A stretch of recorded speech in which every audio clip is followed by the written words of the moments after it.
کے پہلے سے ہم اس پر بات کریں گے. شاہد خاقان عباسی صاحب چونکہ ہمارے ساتھ موجود ہیں, اور عباسی صاحب آپ کے والد صاحب بھی وار ویٹرن تھے, اور ذرا میرا خیال ہے اس سے آغاز کرتے, بڑا نوسٹیلجیا ہے 6 ستمبر کے حوالے سے. آپ کے تو گھر میں یہ باتیں ہوتی ہوں گی اور یہ ایک ماحول ہوتا ہوگا. جی مجھے خود یاد ہے, میں 6-7 سال میری عمر تھی اس وقت, اور بڑا ایک جذبہ تھا پورے ملک کے اندر, اور اس جذبے نے وہ اس جنگ میں پاکستان کو فتح دی.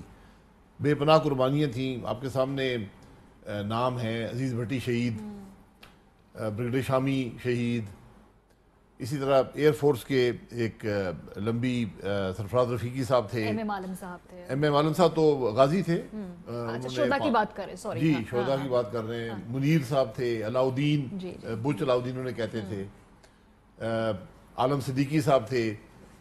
بہت ایک لمبی داستان ہے شہیدوں کی, اور بڑا جذبہ تھا اس زمانے میں. ہم نے خود وہ جذبہ دیکھا, اور ایک بڑی منصوبندی کے تحت جارحیت ہندوستان نے کی تھی, لیکن اس کا مقابلہ ہوا اور اللہ تعالیٰ نے پاکستان کو فتح دی. لیکن یہ سب ان شہیدوں اور غازیوں کے سر ہے جو جنگ میں حصہ لیا. اور جو خاص طور پہ فوجی خاندان ہوتے ہیں ان کو خاص ماحول بھی ہوتا ہے نا, کیونکہ وہاں پہ جو ان دنوں کی جب especially when you growing up, تو ان جو اہم ایشوز ہوتے ہیں, اہم دن ہوتے ہیں, اہم ایونٹس ہوتے ہیں, وہ تو آپ کو شروع سے ہی اس میں پارٹیسپیشن ہوتی ہے کہ اس کی بڑی سگنیفیکنس ویلیو ہوتی ہے آپ کی. جی ہم خاص طور پہ ہم اس وقت کراچی میں جو 2 بیسز تھے ایئر فورس کے, ایک موری پور بیس تھا کراچی میں, ایک سرگودا میں جو فائٹر بیس تھا.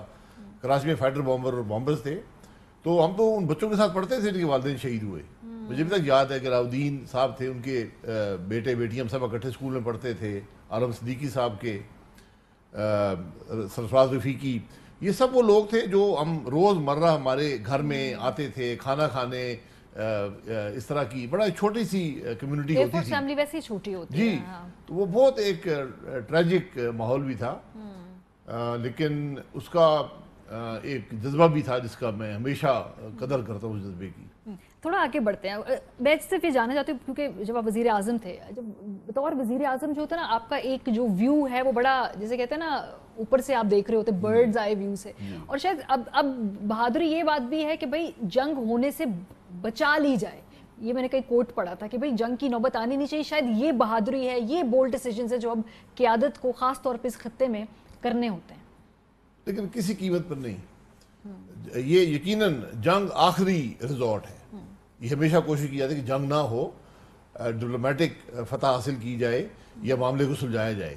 لیکن جب جنگ آپ پہ مسلط کی جائے پھر جنگ لڑنی پڑتی ہے, اور یہی 65 میں ہوا. تو وزیر اعظم چونکہ جنگ کا اختیار پارلیمانی جمہوریت میں وزیر اعظم کے پاس ہے, تو اس کا ایک بڑا رول ہوتا ہے. تو یہ سب مل کر, صرف فوج جنگ نہیں لڑتی, قوم جنگ عوام لڑتی پیچھے کھڑی ہے. عوام پیچھے کھڑی ہو تو فوج کامیاب ہوتی ہے. اور جس آپریشن میں عوام ساتھ ہو, مثلا سوات آپریشن تھا, پولیٹیکل لیڈرشپ تھی, پولیٹیکل اونرشپ تھی. نہیں, ابھی آپ نے جو ٹیررزم کے خلاف 2013 سے بھی شروع ہوا, اور بہت بڑی کامیابی ہے, اور بے پناہ وہاں پر قربانیاں دی گئیں جو شاید اتنی پبلک نالج میں نہیں ہے, لیکن ابھی بھی قربانیاں دی جا رہی ہیں فوج کی طرف سے. بہت سے افسران شہید ہوئے, جوان شہید ہوئے. ایک بڑی مشکل جنگ تھی جو پاکستان نے لڑی ہے. یہ وہی جنگ میں نے ہمیشہ, جہاں بھی میں جاتا تھا میں یہی کہتا تھا کہ یہ وہ جنگ ہے جو پوری دنیا ہاری افغانستان میں, لیکن پاکستان نے انہی لوگوں کے خلاف اسی علاقے کے اندر فتح حاصل کی. یہ معمولی بات نہیں ہے. تھوڑا آگے بڑھتے ہیں, میرا خیال ہے پولیٹیکل موضوعات کے اوپر آ جاتے ہیں. سب سے جو ابھی لیٹسٹ ایشو ہے وہ تو کراچی کے اندر جو نئی PCIC حکومت نے ترتیب دی ہے, provincial committee of implementation and coordination, کچھ اس قسم کا اس کا مخفف ہے. یہ کیسا آپ کو یہ ورکیبل فارمولا لگ رہا ہے, کیونکہ ایک غالباً کوآرڈینیشن کمیٹی آپ لوگوں نے 2014 میں آپ کی حکومت میں بھی بنی تھی, وہ تجربہ کیسا جی, وہ گورنر صاحب کی قیادت میں تھی, وہ مقامی سطح پہ تھی. اچھا, اگر آپ اس کو ایک آفیشیل سٹیٹس دے رہے ہیں تو مشکلات اس میں ضرور آتی ہیں, کیونکہ ڈومین جو ہے وہ پروونشل گورنمنٹ کا ہے یا لوکل باڈیز کا ہوتا ہے. جب وفاق وہاں پہ آتا ہے تو اس کو پولیٹیکل ایڈوانٹیج کو طرح چھوڑ کر, پولیٹیکل مائلیج گین کرنے کو چھوڑ کر, اس کو مسائل کے حل کے اگر جذبے سے آئے تو کامیابی آتی ہے. کیونکہ جب بھی یہ کلیش ہوگا, ایک پولیٹیکل کلیش ہوگا, تو صوبے کی طرف سے بھی پش بیک آتا ہے, اور یہ مسائل بیچ میں رہ جاتے ہیں. کراچی کے مسائل بڑے کمپلیکیٹڈ ہیں, وہ ایک سال میں پیدا نہیں ہوئے. یہ تقریباً آپ یہ سمجھیں کہ جب سے پاکستان بنا ہے یہ غلط فیصلے ہوئے, غلط امپلیمنٹیشن ہوئی, پیدا ہوئے, تو ان کے لیے کافی وسائل بھی چاہیے ہوں گے, اور اس کے لیے بڑی محنت بھی چاہیے ہوگی، لیکن اگر پوائنٹ سکورنگ کی جذبے سے کیا گیا تو پھر کامیابی نہیں ہوگی۔ یہ تو خیر نیت اور جذبے کی بات ہے نا، لیکن اس کی ایک پریکٹیکل امپلیمنٹیشن بھی، یہ جو پیسے لینے ہیں وفاق نے اور سندھ نے، جو بات ہو رہی ہے کہ شاید 800 ارب وفاق دے گا، 300 ارب سندھ دے گا، بھی اس کے ڈویژن کے اوپر بھی میں آج دیکھتی ہوں کچھ ڈفرینٹ بیانات ہیں۔ سو یہ ورکیبل آپ کو لگ رہا ہے؟ اور پھر میرے خیال ہے بعد میں ایک کریڈٹ لینے کی بھی بات آ جائے گی نا، وہ پولیٹیکل کریڈٹ ہوگا۔ جی میں یہ کہہ رہا ہوں کہ کریڈٹ لینے کے جذبے سے اگر آئے، کیونکہ یہ کوآرڈینیشن سب کی چاہیے ہوتی ہے۔ مثلاً آپ ایک ڈرینیج سسٹم بنا رہے ہیں، تو اس کے اندر علاقے کو خالی کرنا، وہاں پر کمپنسیشن دینا، وہاں لوگوں کو فیس کرنا، یہ تو صوبائی حکومت نے کرنا ہے۔ اگر آپ وہاں گھس کر وفاق کوشش کرے گا کہ میں کوئی پولیٹیکل مائلیج حاصل کر لوں، جو کہ ماضی قریب میں دیکھا گیا ہے، وہ پھر کامیابی نہیں ہوگی۔ لیکن وہاں پہ بلدیاتی انتخاب ہے نا، پی ٹی آئی کے سٹیکس اس پہ وہاں پر ہیں، لیکن یہ مجھے بتائیے ظفر، انہوں نے کلیئرلی تعین کر لیا ہے کہ جی یہ کام فار ایگزامپل نالے صاف کرنا یہ وفاق کرے گا۔ پہلے اس کے اوپر آپ کی اختیارات کے بارے میں کلیئرٹی نہیں تھی، پھر یہ کہ جو نئے لوگوں کو بسانا ہے اٹھا کر ان جگہوں سے وہ صوبہ کرے گا۔ تو اتنا clear division of job description کے باوجود بھی نہیں آپ سمجھتے؟ جی ہو جائے تو ہو جائے، اچھی بات ہے، لیکن تجربہ اس معاملات میں اچھا نہیں ہوتا۔ جب بھی وفاق اور صوبہ ایک ہی پروجیکٹ کرنے کی کوشش کرتے ہیں، کم از کم میرا اس کے اندر تجربہ جو ہے، وہ جو میں نے دیکھا ہے، کوئی خاطر خواہ کامیابی نہیں ہوتی۔ یہ بہتر یہ تھا کہ یہ پیسے صوبے یا بلدیاتی ادارے کو دیے جاتے اور ان کی نگرانی کی جاتی کہ کام کیسا کر رہے ہیں یا نہیں کر رہے۔ تو نگرانی کیسے ہوتی ہے؟ میرے خیال ہے جو سب سے بڑی کمیٹی ہے نگرانی بھی تو ہے نا۔ جی وہ نگرانی کرے نا، اگر آپ امپلیمنٹیشن میں خود انوالو ہو جائیں گے پھر پرابلم آتا ہے۔ تو ایک تو پولیٹیکل سب سے بڑا چیلنج ہوگا نا، جو آپ کہہ رہے ہیں وہاں پہ کریڈٹ لینا، یہ تمام ایشو۔ دوسرا پیسوں کا بھی ایشو ہوگا، بیکاز ابھی یہ اچھا آن پیپر اچھا لگ رہا ہے کہ جی اتنے % وفاق اٹھائے گا، اتنے % صوبہ اٹھائے گا اس کے اخراجات، نیچے پرابلم آئے گی، یہ پیسے نکالیں گے کہاں سے وفاق والے؟ جی میں نے جو سنا ہے کہ جو پیسے انگلینڈ سے آئے تھے، جو انگلینڈ کی حکومت نے ہمارے حوالے کیے تھے، کہ وہاں پر انہوں نے کوئی پراپرٹیز تھیں یا کوئی ایسی بات تھی، تو انہوں نے تقریباً 450 ارب ہمارے حوالے کیا تھا۔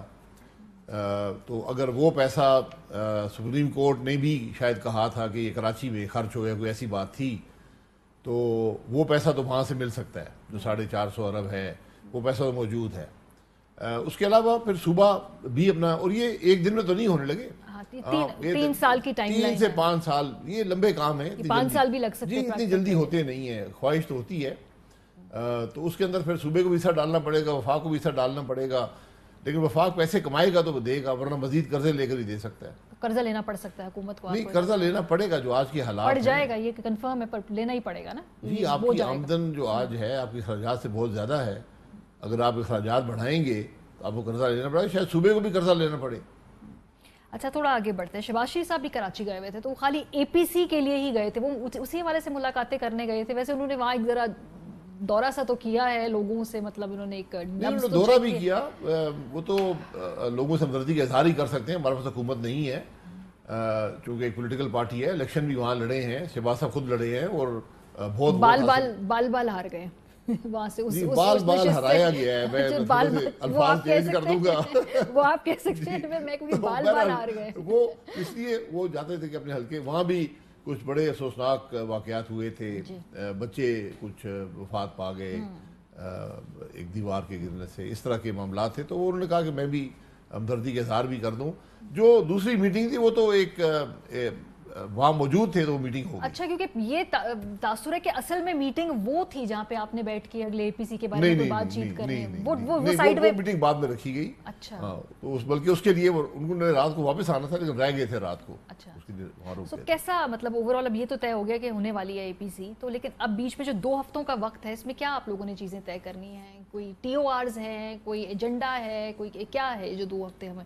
دیکھیں، ایک تو ہر جماعت نے اپنے جو ایجنڈے کا اظہار کرنا ہے، مجھے امید ہے کہ پری اے پی سی میٹنگز بھی ہوں گی اور وہاں پر ایک یونیفائڈ ایجنڈا بنانے کی کوشش کی جائے گی، جس کو اے پی سی کے اندر فارملی اپروول بھی ہوگا، اس کو فارملی لانچ بھی کریں گے۔ تو مجھے امید ہے کہ انشاءاللہ ایک کنسنسس بن جائے گا۔ ہر جماعت کی اپنی ایک رائے ہوتی ہے، اپنا ایک طریقہ ہوتا ہے، وہ اس کا اظہار کریں گے، لیکن یقیناً مجھے امید ہے کہ ایک بڑے مقصد کے لیے۔ بڑا مقصد کیا ہے؟ کیونکہ الٹیمیٹ جو لاجیکل کنکلوژن ہے وہ ضروری نہیں کہ آپ لوگوں کا اور پیپلز پارٹی کا مقصد ایک ہو، آپ لوگوں کا غالباً نیا مینڈیٹ، فریش مینڈیٹ یہی ابھی تک اسٹیبلش ہوا ہے۔ پی ایم ایل این تو یہی چاہتی ہے کہ بھئی جو بھی ہو دوبارہ سے ایک انتخابات ہوں، فریش انتخابات ہوں، یہی نہیں، وہ مقصد وہ نہیں ہے، وہ تو طریقہ ہے۔ اچھا مقصد یہ ہے کہ ملک کے معاملات بہتر ہوں، جو پاکستان کے عوام تکلیف میں ہیں ان کے حالات بہتر ہوں، جو معیشت تباہ ہو چکی ہے اس کو بہتر بنایا جائے. تو وہاں پہنچنے کے لیے جو بھی طریقہ ہو، اسمبلی کے اندر ہو، اسمبلی کے باہر ہو، لیکن ہم جمہوری عمل کو چلانا چاہتے ہیں، ہم آئین کے اندر رہنا چاہتے ہیں. لیکن ہم یہ سمجھتے ہیں کہ ہم پر اب لازم ہے، پاکستان کے عوام ہم سے توقع لگائے بیٹھے ہیں کہ حکومت تو ناکام ہو چکی ہے، اب آپ لوگ کچھ ہمارے تکلیف کا مداوع کریں. جیسے آپ کہتے ہیں نا کہ آئین جو بھی ہوگا آئین کے اندر ہوگا، تو آئین کے اندر رہتے ہوئے تو الیکشن بھی کیے جا سکتے ہیں، اور آئین کے اندر رہتے ہوئے ان ہاؤس چینج بھی کیا جا سکتا ہے. تو یہ بھی آپ نے کلیئر نہیں ہے کہ کون سا آئینی آپشن آپ نے بطور جماعت اڈاپٹ کرنا ہے، بھی اوپن پالیسی ہے یہ کیا؟ جی یہی تو وہاں ڈسکشن ہوگی نا. اچھا، ہماری کچھ رائے ہو سکتی ہے، پیپلز پارٹی کچھ اور رائے ہوگی، فضل الرحمان صاحب کی اور رائے ہوگی، دوسری جماعتیں ان کی اپنی رائے ہوگی. تو امید ہے کہ اس رائے پر ایک متفقہ لاء عمل بن جائے گا. تو آپ کو لگتا ہے کہ پیپلز پارٹی کی یہ رائے ہو سکتی ہے کہ وہ بھی ایک نئے الیکشن کا اس پہ مطالبے کے اوپر غور کریں، کیونکہ وہ تو خود سندھ حکومت کا حصہ ہے نا، وہ تو نظام کا وہ ایک حکومت کا حصہ ہے، لیکن الیکشن تو وفاق کے بھی ہوں گے، ہر صوبے کے اندر ہوں گے. نئے الیکشن بھی جب بھی سیاسی جمود آ جائے، ایک حکومت ناکام ہو جائے، تو پھر الیکشن ہی بہترین طریقہ ہوتا ہے تاکہ عوام کو رائے کے اظہار کا پھر موقع دیا جائے. سو ابھی آپ لوگوں کا کیا یہاں پر سٹانس ہے کہ اے پی سی کے اندر شہباز شریف صاحب لیڈ کریں گے، یہ بات طے ہو گئی ہے، یا مریم صاحبہ بھی آ سکتی ہیں؟ وہ بھی کیونکہ انہوں نے جب بات کی، میں پڑھ رہی تھی، انہوں نے کہا کہ اگر میاں صاحب مجھے منع نہیں کریں گے اگر میں خواہش کا اظہار کروں، تو بھی یہ طے کیا ہے کہ اے پی سی میں پی ایم ایل این سے کون جائے گا؟ نہیں، ابھی یہ طے نہیں ہوا، لیکن لیڈر جو ہے وہ شہباز شریف صاحب ہی ہیں، وہ تو ضرور ہوں گے. اس کے بعد جو دیگر لوگ کتنے ہوں گے اس کا بھی فیصلہ ہونا ہے، تو اس کے مطابق ہی پھر فیصلہ کیا جائے. کیونکہ یہ بھی کہتے ہیں نا، یہی جو فیصلہ کہ کون اے پی سی میں جائے گا یہی طے کرے گا کہ پی ایم ایل این کی پالیسی کیا ہوگی. شہباز صاحب جائیں گے تو شاید مختلف ایک طریقے سے اپروچ کیا جائے، میں یہ نہیں کہہ رہی پالیسی ڈفرینٹ ہوگی. مریم صاحبہ جائیں گی تو ایک مختلف اپروچ ہے، اور وہ اگریسو اپروچ ہے، let's be honest about it. وہ یہ تو نہیں کہ ایک ہی طریقہ کار ہے دونوں کا، اسٹائل ڈفرینٹ ہے، پالیسی ایک ہو سکتی ہے، بیانیہ بھی ایک ہو سکتا ہے، میں یہ بھی مان لیتی ہوں. نہیں، پالیسی موقع پر نہیں بنائی جاتی، پالیسی پہلے ڈسکشن، جماعت انٹرنل ڈسکشن کرتی ہے، وہاں سے پالیسی بنتی ہے، اور اس میں سب کی رائے شامل ہوتی ہے. لیکن اپروچ جو ہے وہ اگریسو ہوگی یا کیا ہوگی؟ اپروچ دیکھیں، جو بھی اپروچ پارٹی فیصلہ کرے گی کہ کیا کرنا ہے، اگر الیکشن کی بات کرنی ہے، عوام کو موبلائز کرنا ہے، اسمبلی کے اندر کچھ کرنا ہے، تو یہ اپروچ سب کی ایک ہی ہے. رائے مختلف ہو سکتی ہے، لیکن جب بھی پارٹی باہر جاتی ہے کسی بڑی جیسے اے پی سی میں شرکت کرتی ہے، تو اس میں پارٹی اپنا موقف بنا کے جاتی ہے، موقع پر نہیں بنایا جاتا. ٹھیک ہے، چلیں، یہ تو خیر پالیسی آپ کی جماعت کی آپ لوگ کلیئرلی دے رہے. میں صرف پوچھ رہی تھی کہ ریپرزنٹیشن کون یہاں پہ کرے گا. نواز شریف صاحب کی صحت کے حوالے سے میرا خیال ہے جو میٹنگ تھی اس میں بھی طے ہو گیا ہے، آپ کی جماعت میں آپ لوگوں نے خود ان کو مشورہ دیا کہ وہ نہ آئے ملک واپس. جی، یہ متفقہ رائے تھی. ہم نے جماعت کے ہر سطح پر لوگوں کو اپروچ کیا، پوچھا کہ آپ کی کیا رائے ہے. سب کی رائے یہی تھی کہ جو انسانی ضرورت ہے وہ پہلے آتی ہے. ٹھیک ہے، اور وہ یہ ہے کہ وہ علاج کے لیے گئے تھے، ان کی علاج ابھی باقی ہے، تو علاج مکمل کر کے آئیں. یہ تو علاج جیسے obviously کووڈ کی وجہ سے پوری دنیا میں سرجریز ملتوی ہوئی ہیں، یہ سب کو یہ بات ماننے کی، تو کوئی ان کا ٹائم لائن یا اسکیجول آگے، کیونکہ اب جو سرجریز ہیں وہ دوبارہ ریزیوم بھی ہونا شروع ہو گئی ہیں، ان کے حوالے سے کوئی جی پتہ؟ بالکل، ریزیوم وہاں پہ شروع آہستہ آہستہ شروع کر دی انہوں نے پرائرٹی مقرر کی ہوئی ہے. اب وہ ڈاکٹرز فیصلہ کریں گے، یہ مریض نہیں کر سکتا، یہ ہم نہیں کر سکتے، یہ ڈاکٹرز ہی بتائیں گے. ڈاکٹرز نے ایک رپورٹ دی ہے بڑی ڈیٹیل اس سے کہ حکومت کہتی ہے کہ ہم مطمئن نہیں ہیں. کیا وہ مطمئن ہے؟ بیکاز وہ کہتے ہیں جو اسپیسیفکلی کچھ باتیں پوچھی وہ آپ لوگوں نے دی نہیں ہیں، پھر آپ لوگ کہتے ہیں کہ وہ ٹیسٹ جو ہے وہ یہ ایکسیپٹ نہیں کر رہے، وہ بڑا اسپیسیفک پہ بات ہوتی ہے. تو آپ کی رپورٹ سے مطمئن کیوں نہیں ہیں یہ لوگ؟ دیکھیں، ڈاکٹر میرے کہنے پہ، حکومت کے کہنے پہ رپورٹ نہیں بناتے، وہ تو مریض کو دیکھ کے بناتے ہیں کہ اس کی مرض کیا ہے، اس کا علاج کیا ہے، اس پر رپورٹ بنائیں گے. تو عدالت بھی مطمئن نہیں ہے نا، وہ بھی تو کہہ رہی میاں صاحب واپس ہے، آپ عدالت کو بھی مطمئن نہیں کر پائے. عدالت دیکھیں، عدالت کے اپنے فیصلے ہیں، لیکن میں نہیں سمجھتا ہوں کہ ایک شخص جو علاج کروا رہا ہے اس کو آپ زبردستی واپس لا سکتے ہیں یا لانا چاہیے. یہ بات ہے نا، کون سی ایسی چیز رک گئی ہے؟ جو عدالتی پروسیس وہ سارا چل رہا ہے. ہم تو عدالتوں سے توقع رکھتے ہیں کہ وہ بھی اس معاملے کو دیکھیں گے کہ ایک شخص کی صحت اور جان کا مسئلہ ہے اور کوئی لیگل پروسیس نہیں روک رہا، ان کی سینٹنس میں کوئی کمی نہیں آ رہی، ان کی اپیل کا پروسیس نہیں روک رہا. تو اس معاملے کو یہ کوئی بڑا ڈسکشن کا ایشو نہیں ہے کہ پوری ملک اور پوری حکومت اس پر ڈسکس کر رہی ہو. یہ علاج کا معاملہ ہے، اور جب علاج مکمل ہوگا تو واپس آ جائیں گے. بالکل, اور بڑا ریلیف بھی دیا گیا, اور یہ مطلب یہ نہیں کہوں گی کہ جی کوئی انفیئر ریلیف دیا گیا, ایک ریلیف دیا گیا, ان کی طبیعت ٹھیک نہیں تھی, لیکن ساتھ ساتھ یہ باؤنڈ کر دیا گیا کہ آپ نے ہر چند ہفتے کے بعد رپورٹس دکھانی ہیں تاکہ عدالت کو بھی مطمئن کیا جائے. تو وہ اگر آپ لوگوں نے صحیح طریقے سے رپورٹس دی گئی ہوتی, آپ سمجھتے ہیں کہ وہاں کچھ حکم آئے ہیں قانونی طور پہ, بیکاز عدالت بالکل مطمئن نہیں ہو رہی نا, ایونچولی پروسیس سے گئے, پروسیس سے واپس آئی. عدالت تو بعد میں آئی ہے. عدالت نے پنجاب حکومت کو اختیار دیا تھا کہ آپ 8 ہفتے کے بعد یا ایکسٹینڈ کر دیں سسپینشن کو اور بیل کو, یہ ان کے اختیار دیا گیا تھا. انہوں نے 27 فروری کو یہ نہ کر دی, انہوں نے کہا جی ہم نہیں ایکسٹینڈ کریں گے. تو اس وقت تک ان پہ بھی لازم تھا, ہم نے بھی رپورٹ جمع کروانی تھی, اور رپورٹ مثلا دی گئی ہیں, بڑی آبویس رپورٹس تھیں, اور حکومت کی بھی ذمہ داری تھی کہ ہائی کمشنر جا کر ویریفائی کرے کہ ان کی صحت کیسی. بالکل نہیں کیا گیا, وہ نہیں ویریفائی نہیں کیا گیا. یہ بات اسلام آباد ہائی کورٹ نے اٹھائی ہے. سو ابھی 10 تاریخ کو کیا آپ لوگوں کا پلی ہوگی, کیا لیگل پوزیشن آپ لوگ اڈاپٹ کریں گے؟ بیکاز میاں صاحب نہیں آ رہے, عدالت نے کہا سرنڈر کا لفظ استعمال کیا, میں اسی کو کوٹ کر رہی ہوں. سو میاں صاحب نہیں آئیں گے تو پھر کیا آپ ایکسپیکٹ کر رہے ہیں اس دن کیا ہوگا؟ نہیں, ہمیں تو دیکھیں جو اپیل کا پروسیس چل رہا ہے ہائی کورٹ میں, تو اپیل کا پروسیس میں ایکیوز کا ہونا ضروری نہیں ہوتا. اب ہائی کورٹ ہمیں امید ہے کہ جو ان کی صحت کے معاملات ہیں, جو علاج کے مسائل ہیں, ان پر نظر رکھے گی, جو رپورٹ کو بھی دیکھے گی جو سبمٹ ہوئی ہے, اور جو رپورٹ ہائی کمشنر صاحب دیں گے اس کو بھی کنسیڈر کریں گے. اور مجھے امید ہے کہ جب تک ان کی صحت علاج پورا مکمل نہیں ہوتا وہ اجازت دے دیں گے کہ آپ اس کے بعد آ جائیں. سو وہ آپ کوئی نئی رپورٹ بھی سبمٹ کرائیں گے اس دن, میڈیکل رپورٹ ایک کمپریہنسو سی ہے جو ابھی آلریڈی سبمٹڈ ہے, اسی کے اوپر آپ لوگ یہ بھی ایک سبمٹ ہوئی ہے, مجھے یہ نہیں پتا کہ ایک اور بھی کریں گے, وہ چند دن پہلے ہی سبمٹ ہوئی ہے. ٹھیک ہے, کیونکہ جس دن پیشی تھی اس دن وہ رپورٹ ابھی فورن آفس میں ویریفائی ہو رہی تھی, اس کے بعد سبمٹ کی گئی.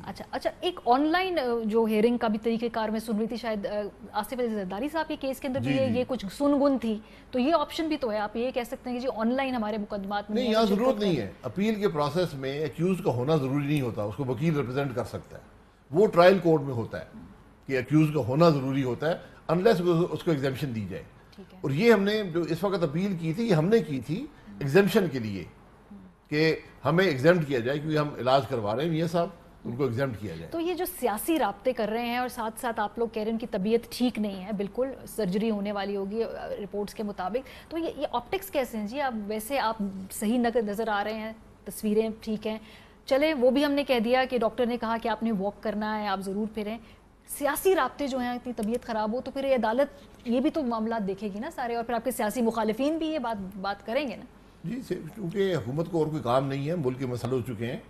میاں صاحب بیمار ہیں, رپورٹیں ان کے پاس ہیں, ان کو سٹیبلائز کیا گیا ہے, چل پھر سکتے ہیں, اور سیاست بھی کر سکتے ہیں پیرنٹس. سیاست میں نہیں سمجھتا انہوں نے کوئی ایسا بڑا سیاسی کوئی تقریر نہیں کی, کوئی جلسہ نہیں کیا, کوئی جلوس نہیں کیا.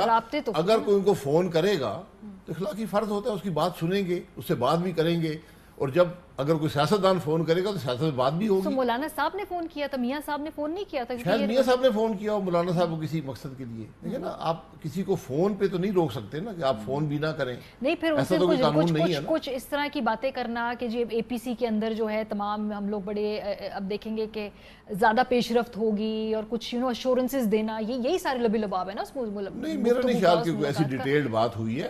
یقیناً جب دو سیاسی لیڈر بات کریں گے تو وہ سیاست کی بات ہی کریں گے, اس پر انہوں نے بات کی ہوگی, اس پہ کوئی ایسا وہ نہیں ہے, رکاوٹ نہیں ہے. آپ جیل میں رہ کر بھی سیاست میں بات کر سکتے ہیں, کوئی رکاوٹ تو نہیں ہوتی.